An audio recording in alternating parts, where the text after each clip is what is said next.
Hola, ¿qué tal? Buen día. Vamos a continuar con nuestro curso de Derecho Corporativo Mexicano. Mi nombre es Abelino Jaramillo y bueno, pues esta vez tocaremos el módulo 4, que hablaremos de el proceso de constitución de sociedades mercantiles y algunos de los aspectos más relevantes cuando estamos hablando de la constitución ya de una sociedad mercantil. En los módulos previos hablamos de algunos tipos societarios de relevancia para el derecho corporativo mexicano, los tipos societarios más comunes. También pudimos platicar ya de algunos conceptos básicos de la empresa, comerciante y sociedad mercantil. Entonces, bueno, pues ya en este punto vamos a hablar ya de la sociedad mercantil, de su constitución, y pues vamos a aprovechar, tomando como base ya lo recorrido, para tocar algunas particularidades y bueno, pues ya con el amplio entendimiento de su relevancia para efectos de nuestro tema.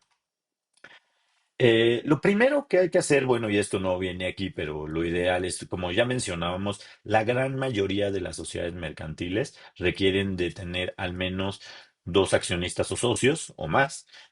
Algunos tienen un límite respecto del número de socios y excepcionalmente la sociedad por acciones simplificada se va a poder constituir con un solo socio. Esa constitución de sociedad no vamos a platicar hoy porque eso requiere, ese es una sociedad, vamos a llamarle particular. Vamos a enfocarnos en este caso en el tema de las sociedades mercantiles generales, especialmente por lo que hace a la sociedad anónima y por la sociedad de responsabilidad limitada. Las reglas aplicables a la constitución de la sociedad anónima van a ser aplicables a la gran mayoría de sociedades financieras del sistema jurídico mexicano, claramente con la particularidad que tiene cada una de elas, especialmente por lo que hace a los permisos, licencias o concesiones para su constitución, en el tipo de la denominación social, que ahorita vamos a tocar algunas limitantes, y obviamente pues ya las responsabilidades que se emiten y sus inscripción a algunos registros, y claramente pues el objeto, ¿no? Pero por regla general, o estos van a ser los parámetros generales que nosotros tenemos que considerar para la constitución de una sociedad. Lo primero es que el acta constitutiva se constituye o se lleva a cabo ante fedatario público. En México hay básicamente dos fedatarios públicos con los que uno puede ir a constituir las sociedades. Claramente hay excepciones, entonces vamos a hablar solamente de las reglas generales. Y es ante corredor público, el fedatario público especialista en materia mercantil, y el notario público, que es el fedatario público más comúnmente conocido en el territorio nacional.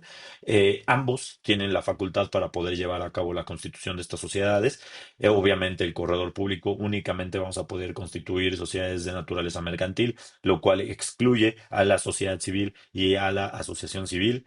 Y algunas particularidades respecto de el otorgamiento de poderes, ¿no? Pero, pues, por regla general, vamos a ir con uno de estos fedatarios. Lo ideal, y es que ya lleguemos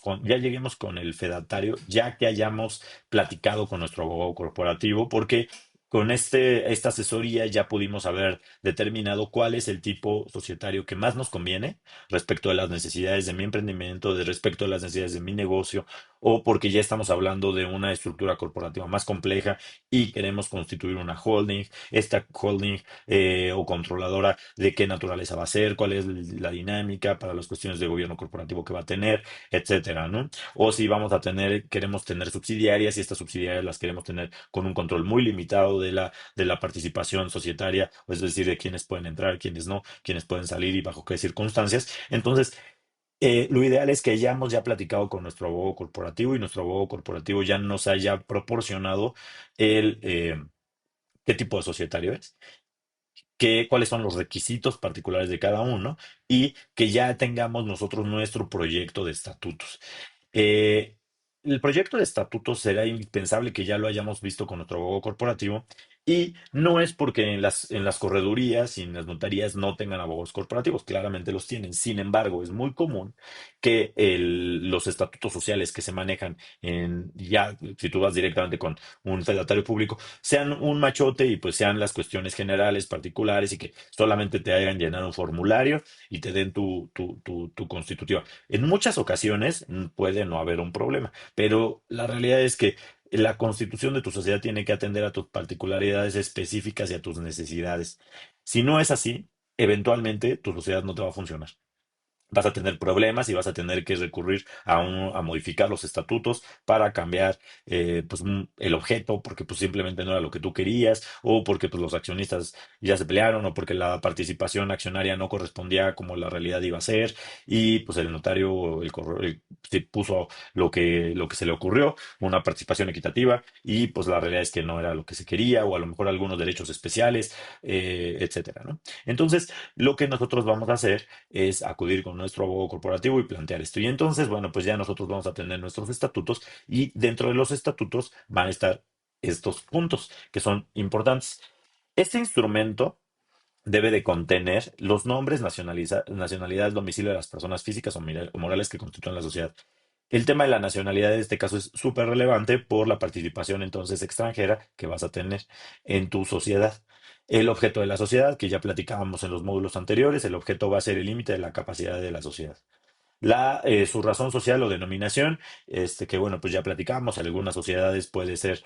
ambas, en algunas sociedades únicamente puede ser razón social, en algunas sociedades puede ser únicamente denominación. La duración, que puede ser indefinida, y esto ya es muy común, sin embargo, cuando pues de repente vemos algunos instrumentos en el ejercicio profesional, podemos ver que ha habido, que hasta hace algunos años las sociedades se constituían con una duración determinada y esta duración era de 99 años, y esto era por el límite legal que en ese momento estaba. Hoy es completamente válido que nosotros pongamos que la duración de nuestra sociedad es indefinida. Y esto es importante porque si nosotros ponemos 30 años, pasan los 30 años, se tiene que llegar es una de las causas de disolución de la sociedad, llegar al límite del tiempo de la vida de la sociedad. Nos puede meter en problemas porque si no nos damos cuenta, antes de que llegue este punto, ya no podemos modificarlo y ampliarlo ya una vez vencido. Eh, la expresión de lo que bueno, el importe del capital social, que también ya se mencionaba previamente en el derecho mexicano existían capitales mínimos. Para las sociedades comunes y corrientes, vamos a llamarle para la sociedad anónima común, para la sociedad de responsabilidad limitada común, no existe un límite de capital mínimo ya. eh, pero para algunas sociedades financieras sí hay capitales mínimos y bueno, pues obviamente esta parte pues también se tiene que tomar en cuenta. La expresión de lo que cada socio aporte, ya sea en dinero o en otros bienes, y si son bienes, pues tienes que tener el valor atribuido a estos y el criterio. Tienen que venir acompañado de un avalúo hecho especialmente por un corredor público, que es pues no solamente el fedatario público en materia mercantil, sino un valuador que está completamente especializado en este tipo de evaluación de activos, bienes que se van a aportar a una entidad mercantil y que, bueno, pues él nos va a dar un avalúo que además tiene efectos legales amplios. El domicilio de la sociedad, lo cual pues también es importante para efectos de determinar la nacionalidad incluso de la sociedad, la manera conforme la cual haya de administrarse la sociedad y las facultades de los administradores. En los estatutos, lo que se acostumbra es únicamente poner, en este caso, bueno, que puede ser de los dos, puede ser un administrador único, puede ser un administrador. Y eventualmente habrá un capítulo en el instrumento donde se hable de las cláusulas transitorias y en este punto ahí es donde se va a determinar. En este acto, al momento de constituirse, los accionistas determinan que la sociedad se administrará mediante un administrador único y el administrador único será tal persona. Quien asume el cargo en este caso, si se opta por no, que no tiene que causar su encargo y que va a estar tanto tiempo. Entonces, y que tendrá las facultades de tal capítulo. Esa es la manera, o sea, para que no tengas que estar modificando tus estatutos cada que cambies al administrador, sino se hace de esta manera. El nombramiento de los administradores, como ya mencionábamos, la manera de hacer la distribución de las utilidades y pérdidas en los miembros de la sociedad es algo muy importante, el importe del fondo de reserva, y que hay pues, obviamente una reserva legal. Los casos en que la sociedad haya de disolverse anticipadamente, ya mencionábamos hace ratito uno, bueno, pues el anticipadamente, pues esto es el tema de que haya expirado el tiempo, ¿no? Las bases para practicar la liquidación de la sociedad y el monto para proceder a la elección de los liquidadores y las reglas para la celebración de las asambleas, ¿no? De socios o de los órganos de administración. Si hay un consejo de administración, pues también se establecerán las reglas para su sesión, para su toma de decisiones y para el ejecutar sus resoluciones. Y algo relevante que derivó esta modificación después de la pandemia del 2019 es que estas asambleas ya puedan ser realizadas por el uso de medios electrónicos. Lamentablemente antes no se contemplaba y existió ahí una suerte de laguna legal en la cual pues había cierto grado de incertidumbre de si las asambleas accionistas realizadas por medios electrónicos causadas por fuerza mayor derivada de la pandemia por SARS-CoV-2 pues eran válidas o no. Entonces, para evitar esto, afortunadamente ya tenemos esto en la disposición legal que lo permite, que quita las dudas si se puede hacer o no, simplemente se puede y es lo más recomendable ponerlo con las reglas y mecanismos que la ley señala, ¿no? Eh, Ahora bien, vamos a hablar ya particularmente de algunas cuestiones de estos elementos de la constitución de las sociedades. La denominación social serán las palabras y caracteres que forman el nombre de una sociedad o asociación que permiten individualizarla y distinguirla de otras sin considerar su régimen jurídico, especie ni modalidad, y se debe obtener una autorización correspondiente por la Secretaría de Economía. El fundamento está básicamente en el artículo 2, fracción cuarta, y en el artículo 6 y 24 del reglamento para la autorización de uso de denominaciones y razones sociales. Este procedimiento básicamente se divide en las etapas de solicitud, de resolución y de reserva en caso de autorización. El fedatario público autorizado que haya sido elegido deberá dar el aviso de uso correspondiente a través del sistema dentro de los 180 días naturales siguientes a la fecha de la autorización correspondiente del instrumento, a fin de hacer del conocimiento de la Secretaría que ha iniciado el uso de una denominación o razón social por haberse constituido la sociedad o asociación o formalizado su cambio de denominación o razón antecedente. Existen limitaciones en diversas leyes para usar determinadas palabras o vocablos, las cuales se encuentran reservadas para cierto tipo de sociedades. Es bien importante considerar esto porque si yo quiero tener una sociedad anónima, pero yo le quiero poner banco, pues no se va a poder. Las palabras como banco, grupo financiero, ahorro, fiduciario, se encuentran reservadas conforme a la ley de instituciones de crédito a algunas, pues a las sociedades de instituciones de crédito, ¿no? Eh, Evidentemente, esto se utiliza para proteger al público ahorrador de no caer en el engaño de que probablemente está actuando frente a un banco o una institución de crédito cuando es una simple sociedad anónima y eventualmente pues estas sociedades anónimas no tienen ni la regulación ni la capacidad que se requiere accionaria o de capital para poder responder frente a las obligaciones que pudieran derivar de esto, además de que obviamente las actividades propias de crédito y de las instituciones de crédito están reservadas el obtenimiento de una autorización correspondiente por el Banco de México y la CNBV. Entonces, existen muchas palabras que están limitadas. Esto, la realidad es que no va a ser un problema. O sea, la realidad es que desde que nosotros nos metemos al portal de la Secretaría de Economía para obtener la autorización, va a arrojarnos, en caso de que se autorice la denominación que nosotros querramos, van a arrojar las reservas que conforme a derecho procedan. Es decir, yo quiero solicitar la palabra banco, patito SADCB. Entonces, lo que me va a arrojar la página es que al tener una palabra banco, esta palabra está es reservada únicamente para las instituciones de crédito y por lo tanto el fedatario público al que se le gira esta autorización con el que se va a pretender formalizar la sociedad, pues tendrá que tener esta precaución y si no se trata de una institución de crédito, pues el fedatario simplemente no va a poder autorizar el instrumento. Entonces, no es como que yo ya llegué hasta el final y ahora me vienen a decir de esto, o sea, la realidad es que desde muy al inicio se puede saber esto, y es bien importante tomarlo en consideración desde el momento en el que estamos planeando tener una sociedad. Claramente, con esto nos podemos acercar a nuestro abogado corporativo para que él nos diga, oye, pásame la lista de denominaciones que tú pretendes tener y él puede hacer la búsqueda, puede hacer la reserva y va a decirte si advierte que hay una palabra que puede estar reservada para algún tipo de entidad mercantil, decirte de primer momento sin tener que tener la autorización o negativa de la autoridad que estas palabras se encuentran reservadas. Ahora bien, la nacionalidad. La ley de nacionalidad en su artículo 8 ya nos señala que son personas de nacionalidad mexicana las que se constituyan conforme a las leyes mexicanas y tengan en el territorio nacional su domicilio legal. Entonces, si nosotros constituimos una sociedad anónima conforme a la Ley General de Sociedades Mercantiles, estamos hablando de que ésta se constituyó conforme a la ley mexicana y va a tener su domicilio en la Ciudad de México, pues cumplimos el segundo requisito de que tenga su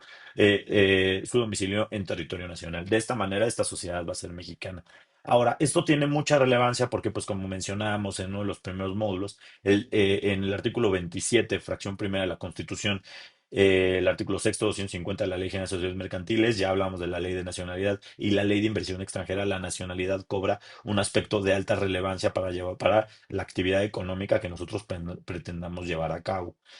Em, Porque en la Constitución nos señala que solamente los mexicanos por nacimiento o por naturalización y las sociedades mexicanas tienen derecho para adquirir, por ejemplo, el dominio de tierras y aguas y sus accesorios o para obtener concesiones de explotación de minas y aguas. Esto es algo bien relevante. Yo quiero tener una explotación de mina. Pero pues, soy una sociedad canadiense, pues no se va a poder. Lo que se tiene que hacer es constituir una sociedad que sea mexicana y obviamente con los candados que la ley de inversión extranjera pone, ¿no? Ahora, el Estado podrá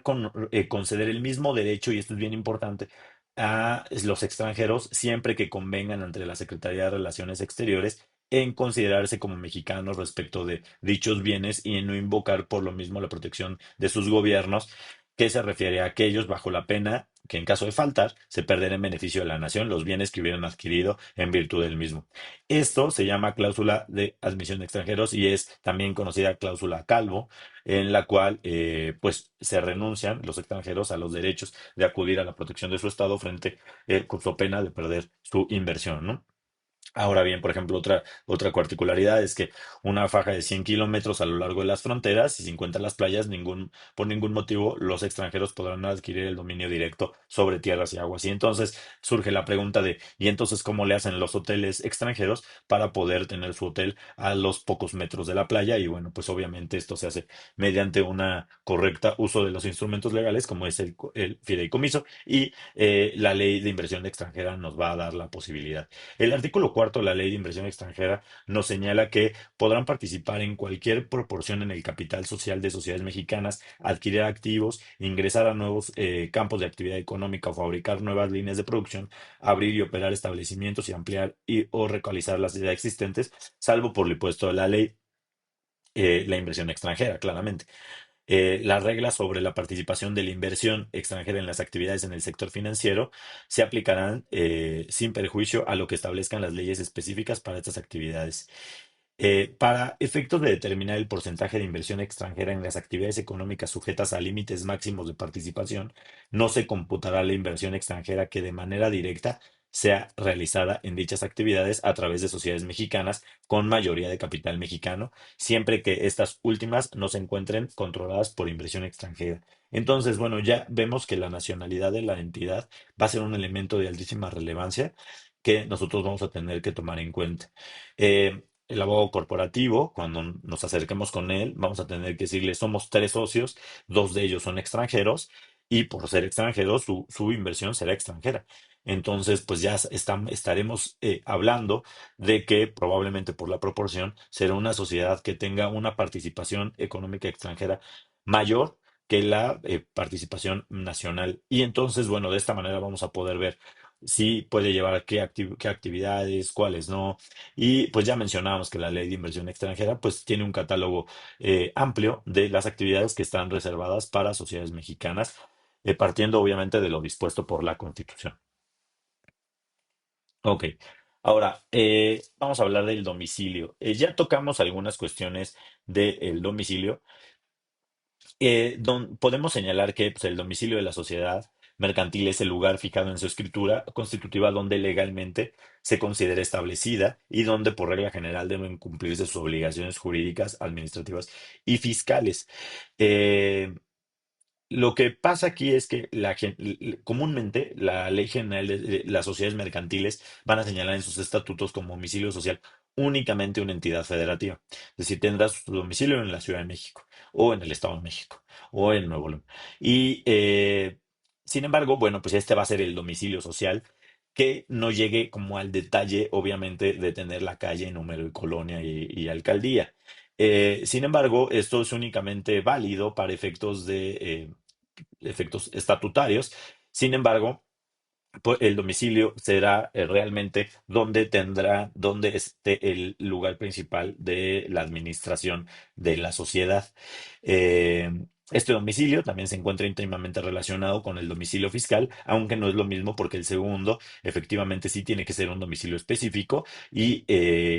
pues, con la advertencia de que la no localización de la parte de la autoridad tributaria del domicilio fiscal del contribuyente, pues puede implicar consecuencias muy severas, como puede ser un delito. El Código Civil Federal nos señala que las personas morales tienen su domicilio en el lugar donde se haya establecida su administración. Las que tengan su administración fuera del Distrito Federal, pero que ejecuten actos dentro de esta circunscripción, se consideran domiciliadas en este lugar. Es importante recurrir, por lo tanto, a la legislación civil común federal para efectos de tener una concepción de pues, qué es el domicilio, ¿no? Ya mencionábamos que para las sociedades mercantiles el domicilio también tendrá una repercusión importante para el tema corporativo, porque las asambleas se reunirán en el domicilio social por lo menos una vez al año en la época fijada en el contrato social. Eh,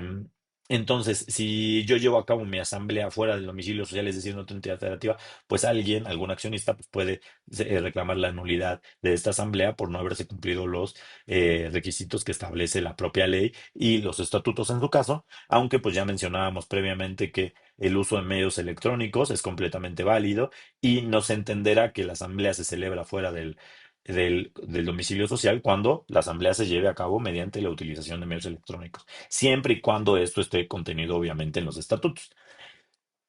Es importante considerar esto y bueno, pues el tema del domicilio pues también es algo muy relevante.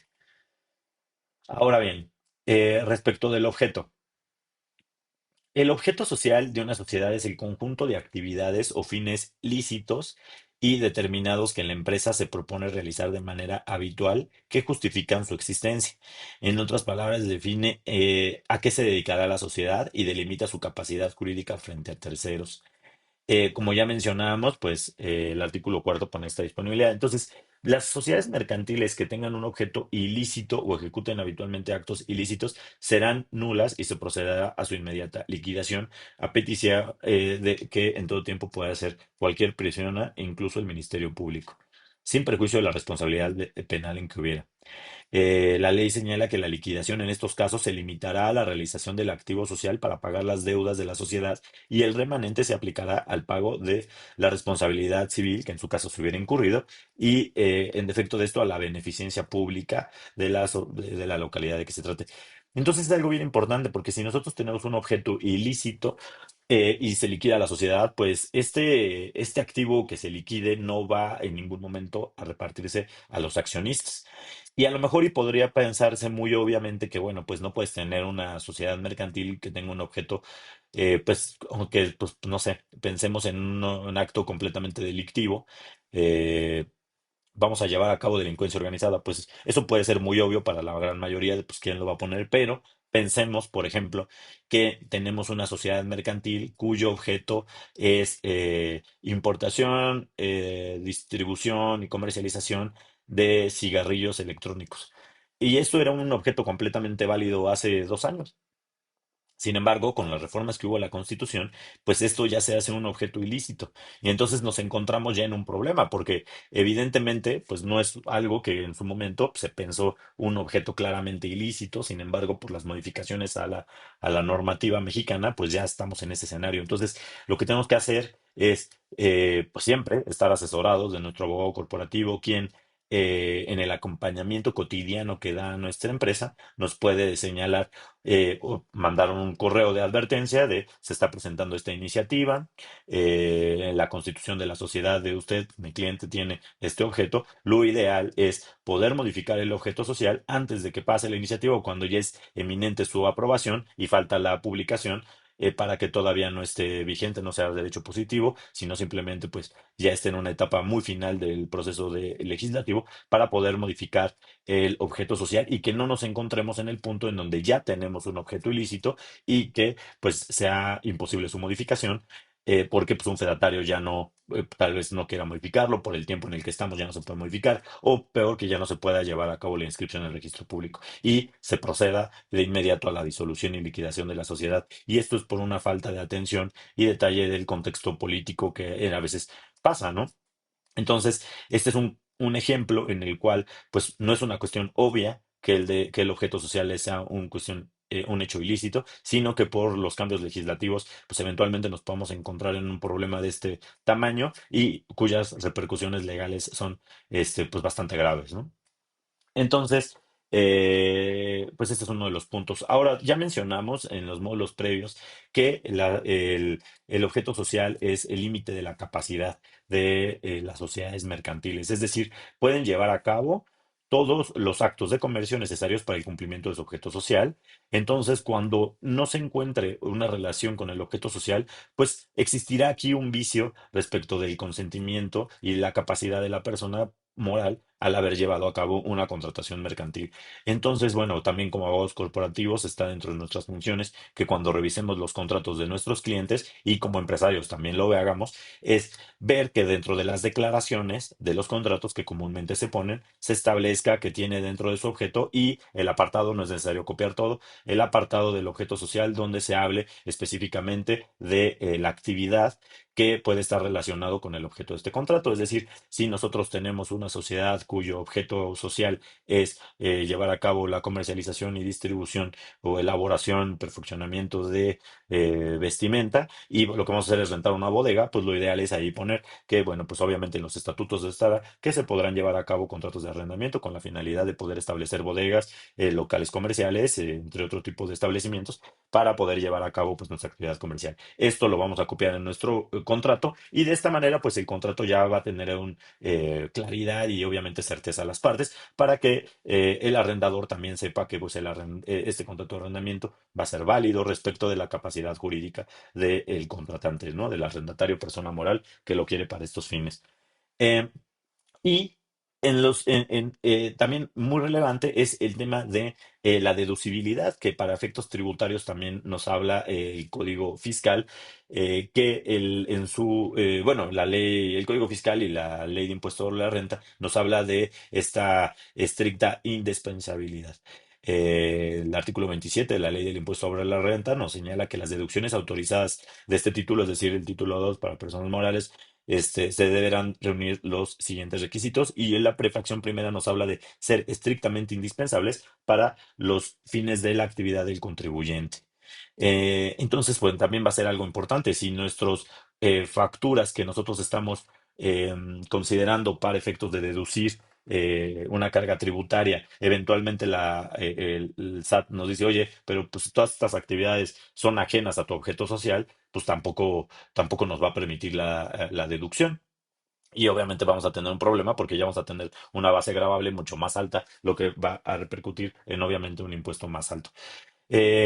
Claramente no podemos poner un objeto de 1000 páginas de llevar a cabo todas y cada una de las actividades comerciales y económicas que mi imaginación pueda generar, porque también la autoridad fiscal pues no permite este tipo de cuestiones y ni los fedatarios ni el registro público de comercio van a permitir que sea algo así. La idea es poder llevar a cabo que nuestro objeto social sea un objeto preciso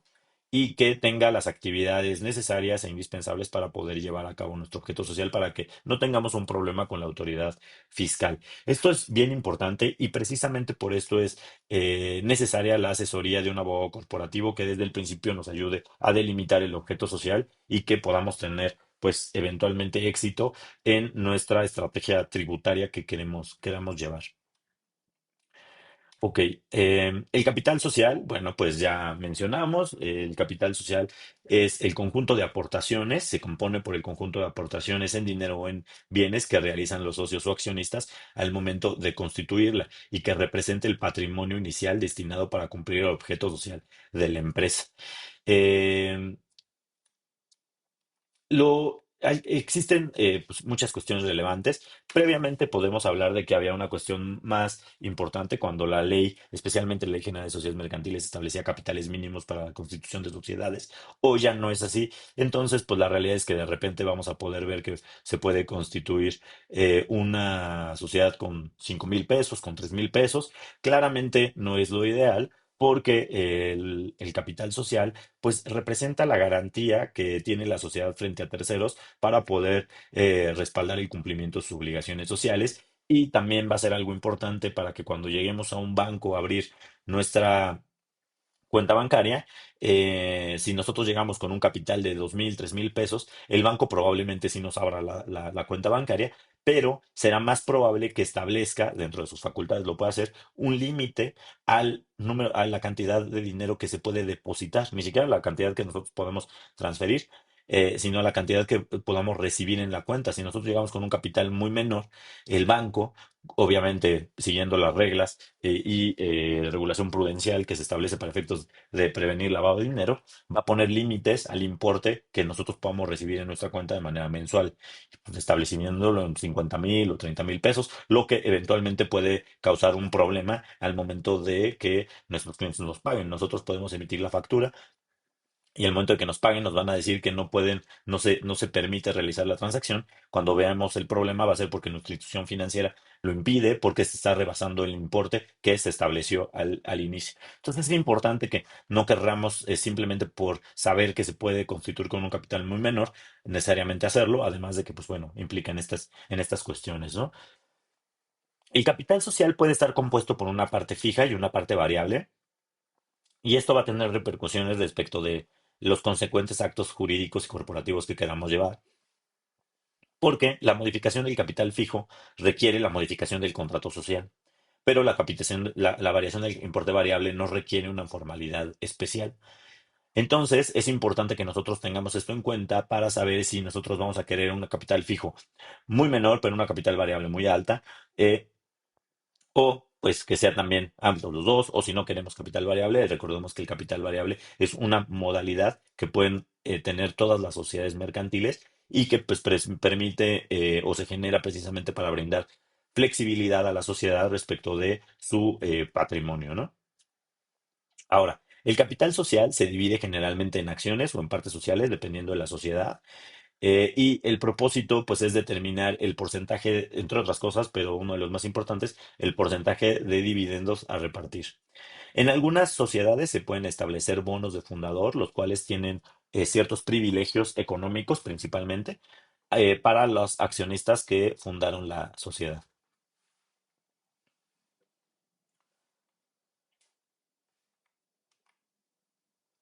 Ok. Em, Como últimos dos aspectos y que están relacionados con lo que platicamos en módulos anteriores de la diferencia entre el registro público de comercio y el registro federal de contribuyentes, los dos son relevantes para el momento de la constitución y ya son en una etapa final. Lo que nosotros vamos a hacer es, una vez que ya se constituyó la sociedad, ya firmamos el instrumento ante fedatario público, el fedatario público se van a hacer dos actos, vamos a llamarlo de forma paralela, que es la inscripción en el registro público de comercio, y esto es obligatoria para todas las sociedades mercantiles, por lo que se refiere a su constitución, transformación y fusión. Recordemos que la Ley General de Sociedades Mercantiles nos habla que las sociedades mercantiles inscritas en el registro público tienen personalidad jurídica distinta a los de los socios. Es decir, la personalidad jurídica de la sociedad mercantil va a depender de la inscripción en el registro público de comercio, porque de esta manera va a poder actuar frente a terceros con una personalidad jurídica diferente de aquellas personas que celebraron el acto constitutivo. Esto es muy importante porque de esta manera pues vamos a proteger tanto a los accionistas como a los terceros contratantes. También es muy importante y generalmente se relacionará cuando nosotros estemos elaborando un contrato, en alguno también de las declaraciones, que es una sociedad plenamente constituida conforme a las reglas, leyes mexicanas, de conformidad con el instrumento tal otorgado ante tal fedatario, inscrita en el registro público de comercio con folio mercantil número tal, ¿no? Entonces, esta parte también va a ser bien importante que nosotros lo veamos, cuando estemos haciendo un contrato lo incorporemos, y cuando estemos revisando un contrato de un cliente o un proveedor que nos da, también lo veamos para poder constatar la personalidad jurídica de la entidad con la que estamos contratando y que no se trate simplemente de una sociedad que pues ellos dicen que es una sociedad, pero la realidad es que no está plenamente constituida y para evitar pues obviamente también cualquier tipo de irregularidad. Eh, Tratando de acciones de sociedad por acciones simplificada, para que surte efectos frente a terceros, debe inscribirse en este registro también, pero esta inscripción lo va a hacer directamente Secretaría de Economía una vez que se haya llevado a cabo el proceso de constitución en el portal que para tales efectos tiene. Eh, y esto también es importante por el caso de que nosotros querramos constituir una sociedad de esta naturaleza. Ok, ahora, las sociedades no inscritas en el registro público de comercio, pero que se exterioricen como tal frente a terceros, tienen personalidad jurídica porque se trata de proteger al contratante. Pero para las personas que realicen estos actos jurídicos como representantes, bueno, que se ostenten como representantes o mandatarios de una sociedad irregular, van a responder por el cumplimiento de los mismos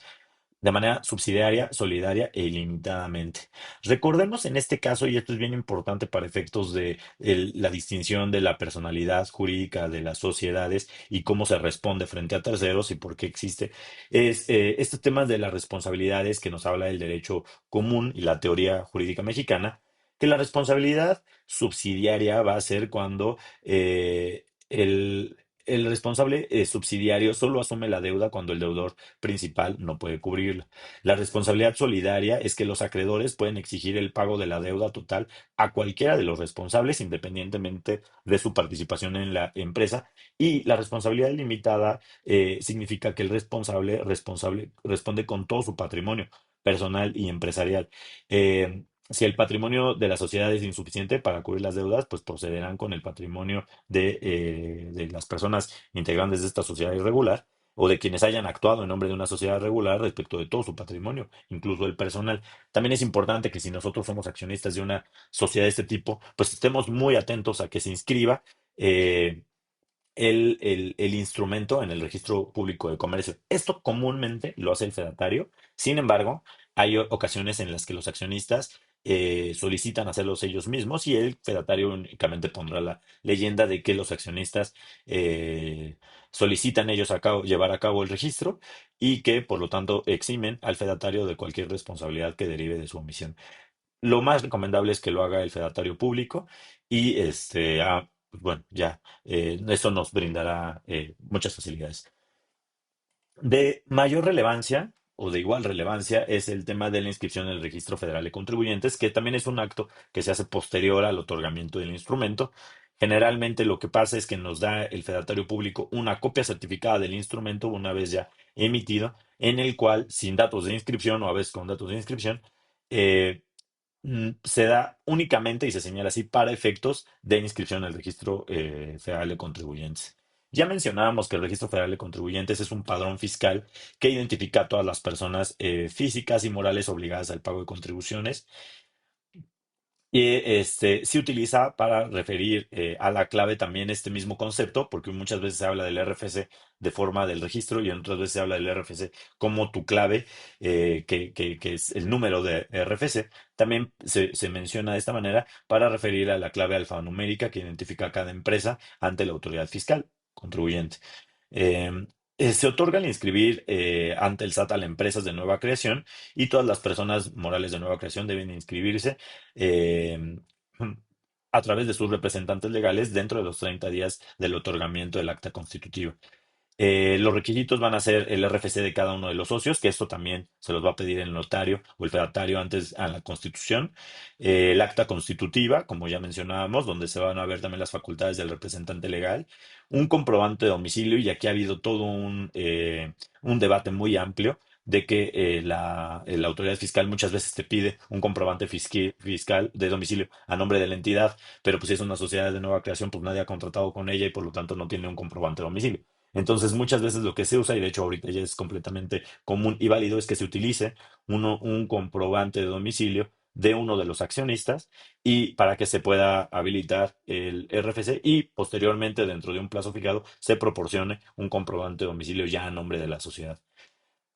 la identificación oficial del representante legal y bueno, pues el problema de esto es que su omisión ante el registro impide obviamente contar con e-firma, contar con el RFC y pues, no se puede abrir cuentas bancarias, no se pueden emitir facturas, por lo que pues, la realidad es que te ves completamente impedido en llevar a cabo la actividad comercial de tu empresa. Entonces, pues es el paso, básicamente estos son los pasos, este es el procedimiento que vamos a seguir para llevar a cabo la constitución de nuestra sociedad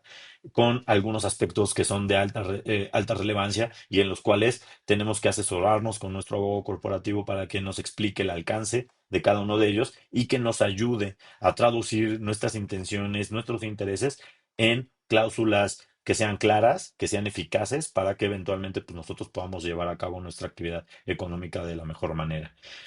Aquí vamos a dejar este módulo 4 de este curso. Les agradezco mucho por haber visto este video y les recuerdo que pueden encontrarme en mis redes sociales como Abelino Jaramillo 16. Soy Abelino Jaramillo, tu abogado corporativo. Hasta luego.